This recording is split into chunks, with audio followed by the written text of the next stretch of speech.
name's Matthew Harrison. My wife Julie and I have probably known Roger and Anne for probably 25 years, possibly.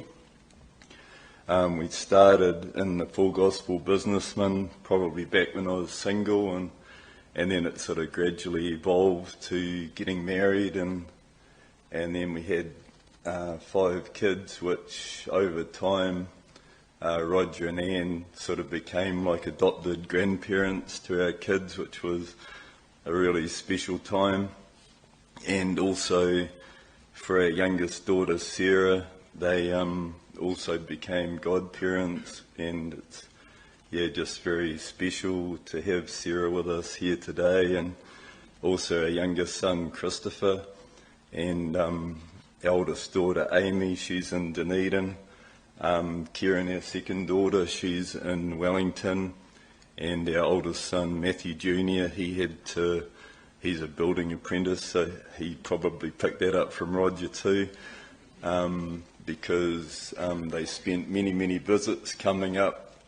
We used to live on the Forgotten World Highway between Stratford and Wongamomina, and they spent many times coming up to help us with expanding our very small house to try and fit the kids that were, as they sort of got more in number, which was hugely appreciated and always be remembered. And just this special family times and having them stay over, and it was always really exciting to see their car pull up, and just lots of big hugs, and it's just amazing. So just so grateful to the family, and it's been also just amazing blessing just to be able to go out to Rob and Marilyn's place, because we shifted from Taranaki and we've been in Hamilton for nearly 13 years now, and I retrained as an arborist, and I've been able to go and help Rob and Marilyn out at their farm at Parongia. Rob probably would have had it sorted because he's just knows so much about trees and chainsaws. He probably would almost have got a degree with all the equivalent knowledge that he's learnt, but he does occasionally ask for help, so it's a great pleasure to go out and help them with that. So it's enough anyway, but just lots of love to the family, and just so grateful for the journey that we've been able to be a part of with you. Thank you.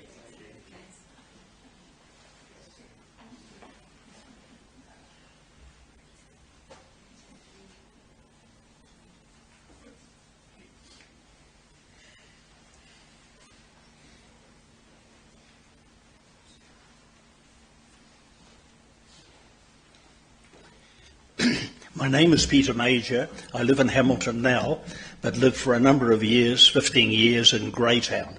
So I find it a real privilege today and to say a few words on behalf of the people of Greytown, where you lived and we enjoyed being there with you. Our main contact with Roger and Anne was at our church in Greytown, St Luke's Church, which was one of those wonderful, unique churches that we enjoyed, and Roger took a very active part in the church, in leadership roles, and in taking part in services, also doing the practical things that had to be done. And I remember one of the things that Roger did get involved with me with now and again.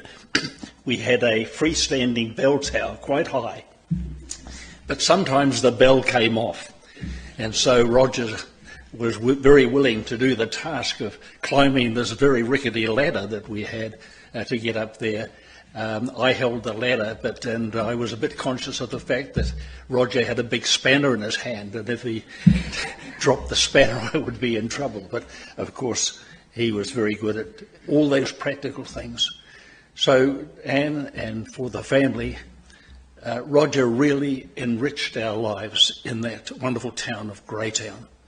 And we're very grateful for that, and grateful to Roger for all the things he was able to do and influence our lives, and for his strong Christian commitment and his the way in which he lived his life was a great tribute to the people of our town.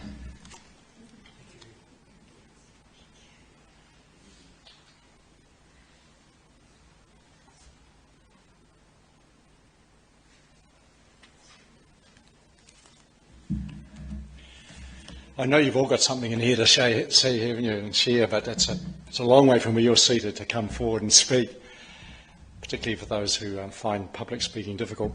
However, I know that there'll be a lot more stories shared over the cup of tea and refreshments that will be held just in the adjoining room immediately following the service, and you're all certainly welcome to join the family once we've said farewell to Roger.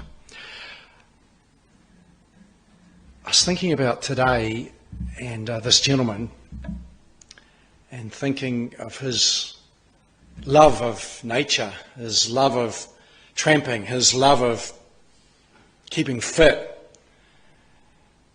and his running ability. And I was thinking that in a sense, life is a journey. Life's a little bit like an ultramarathon, isn't it? Where we start at our birth, and that marathon continues right through until our final day.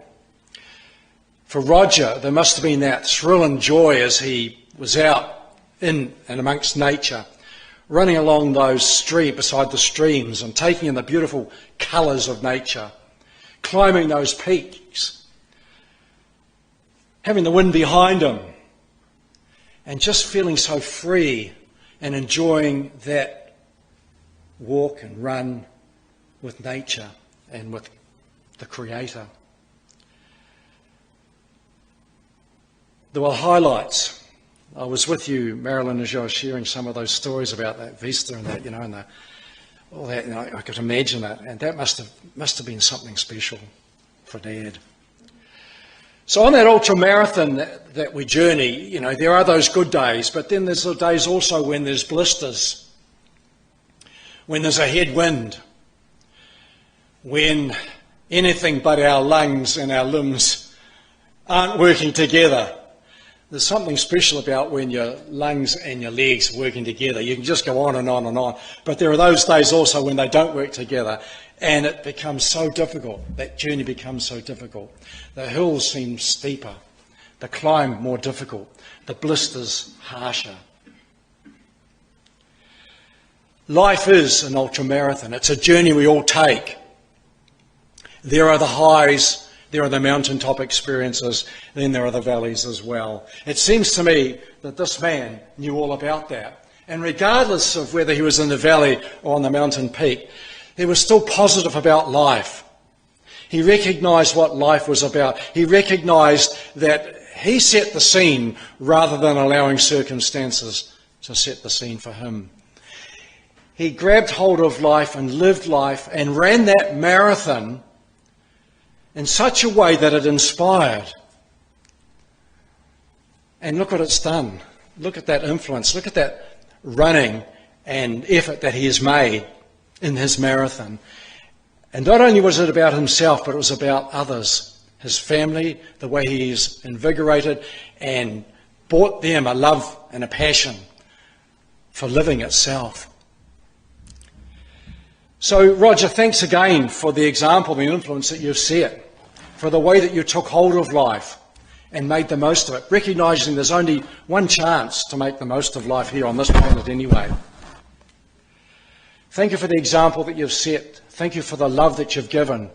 Thank you for the way that your life has inspired our lives. Tramping is all over now for you. But you'll rest in peace. Heaven. Do you play a harp in heaven? Do you think there's harps in heaven? I wouldn't be very good. Hopefully there's violins. I'm sure there's running tracks in heaven. There has to be. Mountains, exactly. There has to be. And you said to me when I visited the other day, you said that give Roger a map and a compass and he was happy. He lived by that. in his running and his marathons and such, but he also had another map and compass, didn't he? He had the Word, and it was read to us from Psalm 91, his love of the Bible, his map. He also had a compass, his faith in God through Jesus Christ. There's an enticement for us, isn't there? Great to know where we're going and what we're doing. Thanks, Roger.